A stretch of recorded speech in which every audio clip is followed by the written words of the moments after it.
माझं नाव अंजली. मी एक मध्यमवर्गीय कुटुंबातली मुलगी. माझे 2 भाऊ आणि आई-बाबा आहेत. माझं शिक्षण पूर्ण होताच घरच्यांनी माझ्यासाठी स्थळ शोधायला सुरुवात केली. लवकरच एक उत्तम स्थळ आलं आणि आई-बाबांनी लगेच होकार दिला.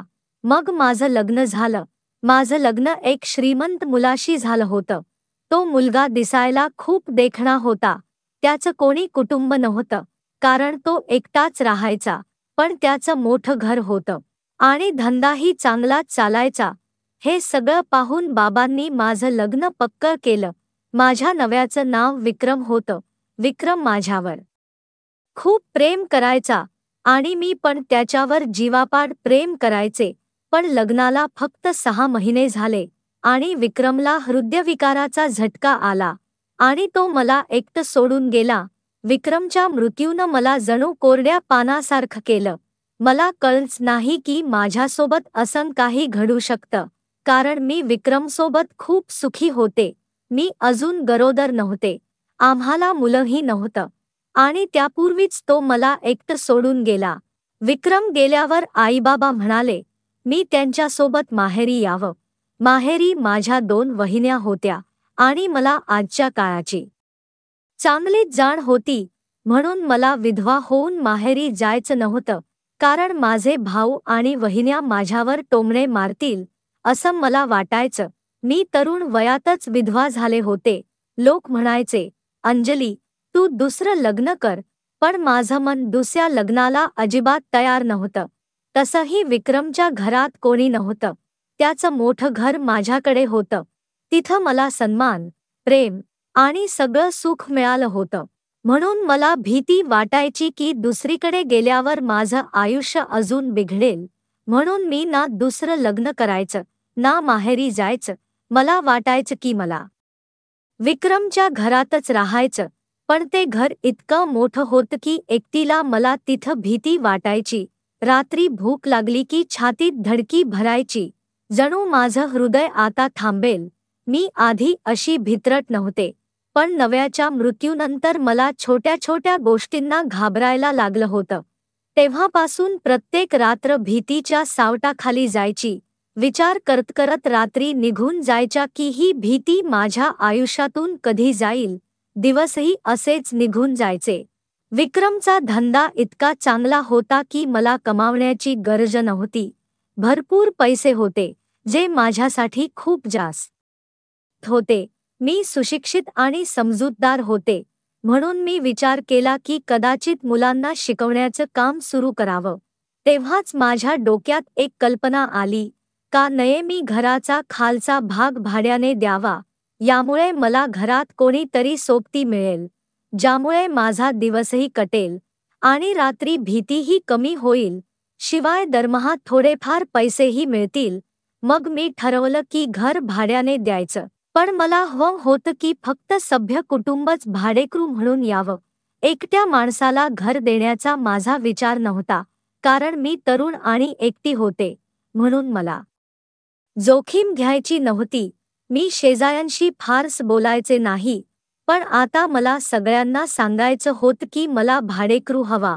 म्हणून मी आजूबाजूच्या लोकांना सांगितलं, मला भाडेकरू हवा, पण माझी अट आहे की तो सभ्य कुटुंब असावा. मी एकट्या माणसाला घर देणार नाही. ही बातमी मी पसरवली आणि अवघ्या 3 दिवसांतच माझ्या दारावर टकटक झाली. ती सकाळची वेळ होती. डोरबेल वाजली. मी दार उघडलं आणि पाहून थक्क झाले, कारण बाहेर एक वृद्ध बाई आणि एक तरुण मुलगा उभा होता. मी दोघांना हॉलमध्ये बसवलं आणि विचारलं, तुम्ही कोण? कुठून आलात? मी तुम्हाला ओळखलं नाही. तेव्हा तो मुलगा म्हणाला, मॅडम, तुम्हाला घर भाड्याने द्यायचं आहे ना, त्याच्यासाठी आम्ही आलो. ऐकलं आहे तुम्हाला सभ्य कुटुंब भाडेकरू म्हणून हवं. म्हणून आम्ही दोघं या घरात राहायला येऊ इच्छितो. आमच्याशिवाय कोणीही येणार नाही. मी म्हणाले, हो, तुम्ही बरोबर बोलताय. मला सभ्य भाडेकरू हवा. मी घराचा खालचा भाग भाड्याने देणार आहे. मग तुम्ही दोघं आई मुलगा या घरात राहायला येणार आहात का?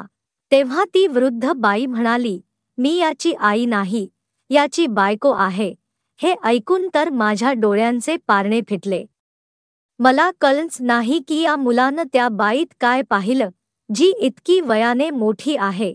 त्याच्याशी लग्न केलं, कारण तो मुलगा दिसायला खूप स्मार्ट होता.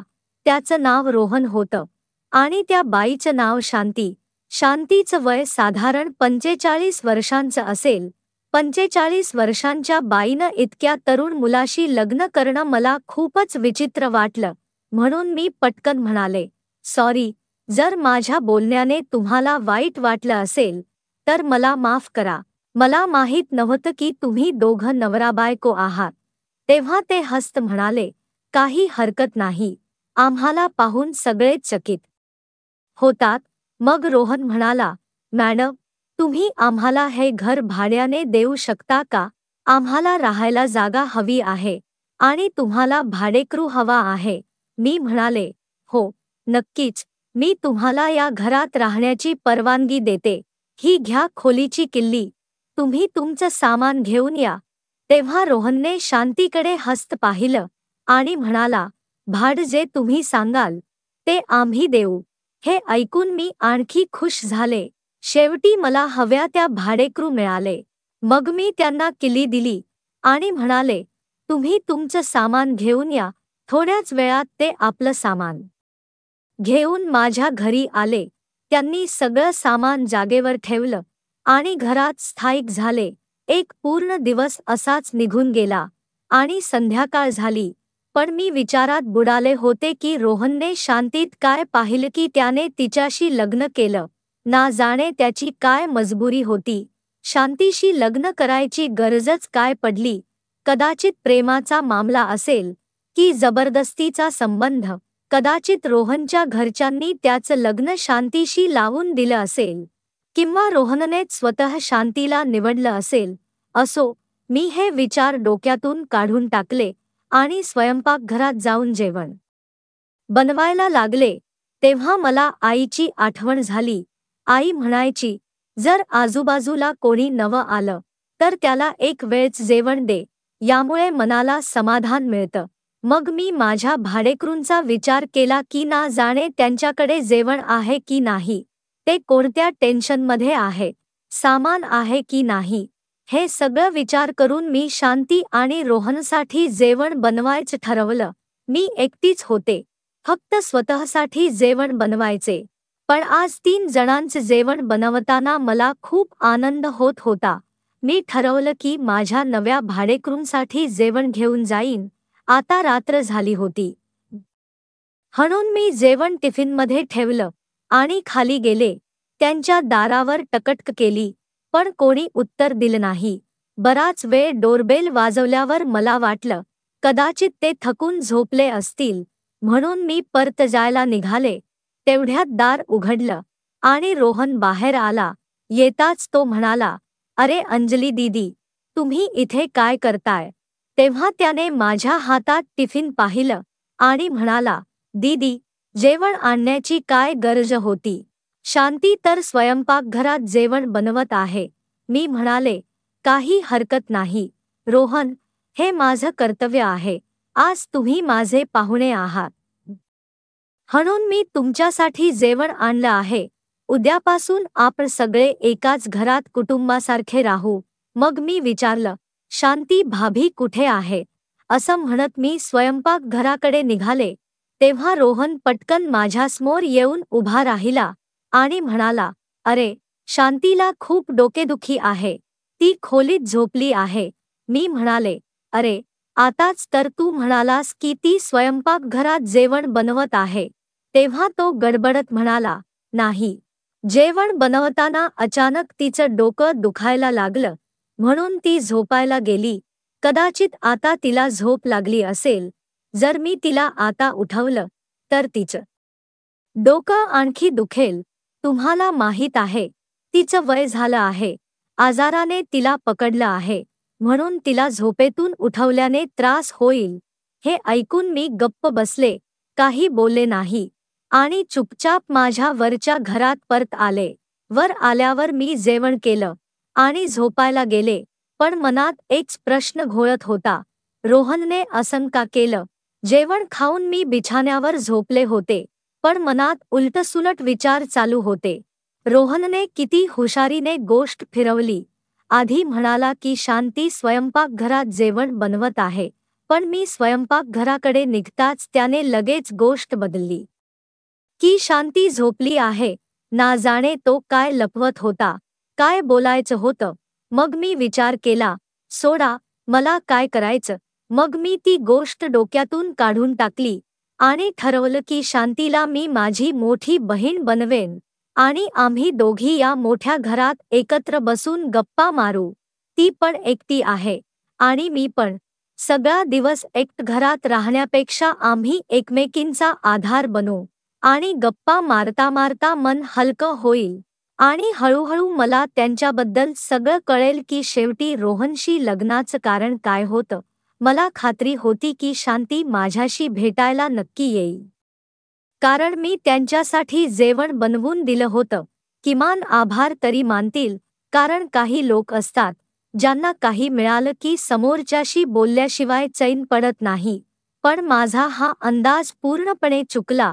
रात्र सरली, पण शांती आली नाही. मी विचार केला, काही हरकत नाही. सकाळी भेटेन तर कदाचित त्या धन्यवाद देतील.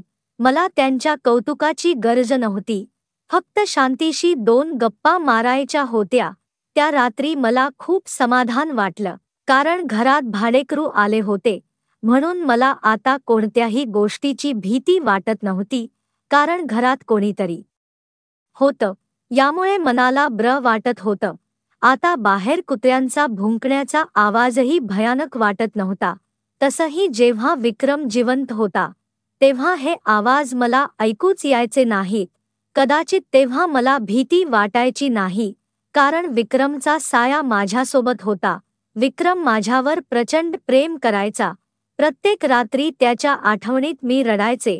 याच विचारात बुडून मला झोप लागली. अचानक मध्यरात्री माझी झोप उघडली. ना जाणे का माझं हृदय जोरजोरात धडकत होतं. तेव्हा बाहेरून कोणाचा तरी ओरडण्याचा आवाज आला. असं वाटत होतं की कोणती तरी बाई जोरजोरात किंचाळत आहे, दुखण्यात आहे आणि तिला मदत हवी आहे. मी भीतीने थरथर कापत होते, पण बिछाण्यावर पडूनच राहिले.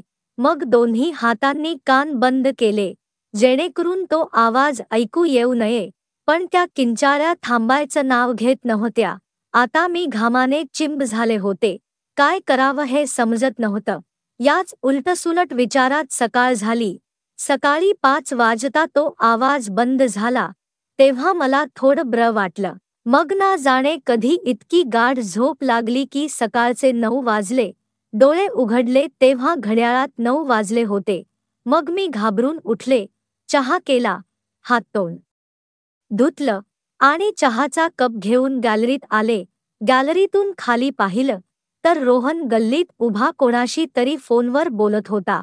त्याला पाहून असं वाटत होतं की तो कुठेतरी जात आहे. फोनवर बोलता बोलता त्याची नजर वर माझ्यावर पडली. मला पाहून तो हलकंसं हसला आणि मग तिथून निघून गेला. त्याचा हुलिया पाहून असं वाटत होतं की तो कदाचित ऑफिसला किंवा कामावर जात आहे. तेव्हा माझ्या मनात विचार आला, शांतीशी बोलण्याची ही चांगली संधी आहे. कारण ती घरात आल्यापासून माझी आणि तिची एकदाही भेट झाली नव्हती. मला तिच्याशी बसून मनातल्या गोष्टी बोलायच्या होत्या, पण ती जणू माझ्याशी भेटायलाच इच्छुक नव्हती. म्हणून मी ठरवलं, लवकर कामं आटपून खाली जाईन आणि शांतीशी बोलेन. मग पटापट सगळी कामं उरकली आणि खाली त्यांच्या खोलीकडे गेले. जेव्हा मी खाली पोहोचले, तेव्हा रोहन तिथे नव्हता. वाटलं तो कामावर गेला असेल. मग मी त्यांच्या दारावर टकटक केली, पण दार आतून बंद होतं.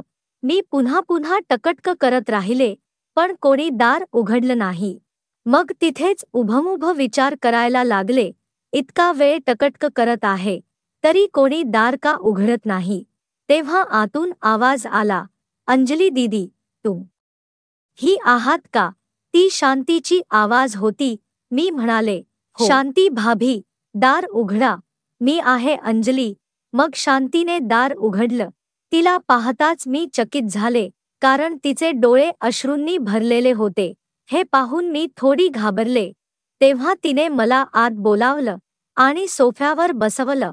मग म्हणाली, मला समजत नव्हतं की आत कोणाला बोलवावं की नाही, म्हणून विचार करून दार उघडलं. मी म्हणाले, शांती भाभी, हा परिसर तुमच्यासाठी नवीन आहे. इथे आणखी कोण येणार? तेव्हा ती म्हणाली, तुला माहीत नाही अंजली, माझं आयुष्य कुठल्या वळणावर येऊन थांबलं आहे. ती खूप त्रासलेली दिसत होती. मग मी विचारलं, भाभी, तुमच्या डोळ्यात अश्रू, तुम्ही रडत होतात? ती म्हणाली, हो, माझी कहाणी काय सांगू, मी खूप टेन्शनमध्ये आहे. मी म्हणाले, भाभी, तुम्ही मला सगळं सांगू शकता? मग ती सांगायला लागली, माझा नवरा रोहनला मी आवडत नाही. तो तरुण आहे. त्याची इच्छा आहे की त्याला त्याच्यासारखी तरुण मुलगी मिळावी, पण माझं वय जास्त आहे आणि त्याला माझा चेहराही आवडत नाही. तिला पाहून मला खूप वाईट वाटलं, कारण ती बिचारी खूप बेचैन होती. मग तिने सांगितलं, मला वाटतं रोहनच्या कोणाशी तरी प्रेमप्रकरण चालू आहे आणि तो मला फसवत आहे, ना जाणे कोणाशी फोनवर बोलत असतो. पण मी विचारलं की तो मला वाईट वाईट बोलतो, कधी कधी तर हातही उगारतो. मग मी विचारलं, शांती भाभी, तुम्ही ठीक आहात ना? ती म्हणाली, हो, सांगायला तर मी बरोबर आहे. माझ्याकडे सगळं आहे, पैसे, कपडे, सामान, सगळं काही. पण ते सुख नाही, ती खुश नाही, जी एका बाईला हवी असते. तिच्या बोलण्याने माझं मन आणखी जड झालं. मग मी म्हणाले, शांती भाभी, तुम्ही सांगा, मी तुमच्यासाठी काय करू शकते? मी तुमची मदत करू इच्छिते. ती म्हणाली, माझी मदत तर माझ्या नातेवाईकांनीही केली नाही, मग तू काय करशील? तसंही रोहन मला सोडण्याची धमकी देतो. आता माझं या जगात कोणीच नाही. तूच सांग, माझं इतकं वय झालं, मी त्याला सोडून कुठे जाईन? कोण मला स्वीकारेल? मी फक्त एवढंच इच्छिते की तू माझ्यासाठी प्रार्थना कर, मला आणखी काही नको. मी म्हणाले, शांती भाभी, मी तुमची छोटी बहीण आहे.